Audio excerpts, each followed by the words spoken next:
من نیم از زندگیمو تو رویام دارم زندگی میکنم، اصلا با زندگیم نیستم. تو کی بخوام تو رویا باشه؟ بخوام این رویامو به واقعیت تبدیلش کنم.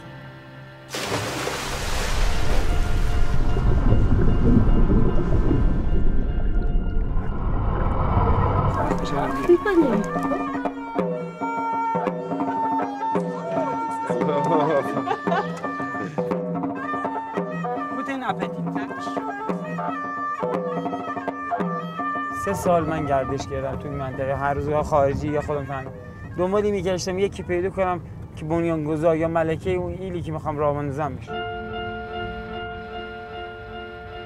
تو گفتی نگفتم من برنامه دارم، نگفتم میخوام بری آیندم به آینده کاری مجبورم این کار انجام بدم. من کی بهت گفتم؟ تو راضی داشته باش یه خانواده دست بدی.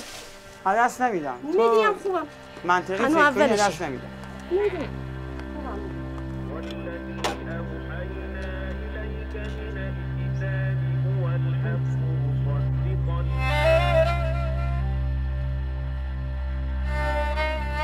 همیشه دعا میکنم به هدفت برسی، ولی از وقت الان به این روش میخوای برسی هر شبی نیست بدون گریه بخوام، هر شب آرزو میکنم هیچ وقت درست نشه. میخوام اعتبارم، جانم، زندگیمو بذارم روی این کار.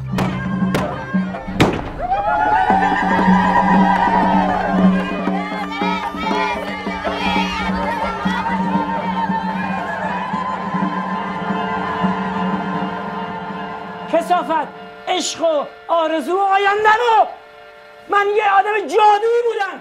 من کلاس 4 احساس کردم که خدایا میخوام پادشاه ایران کنم. حرف زدم. حالا که خوردم کردی کثافت خوردت میکنم.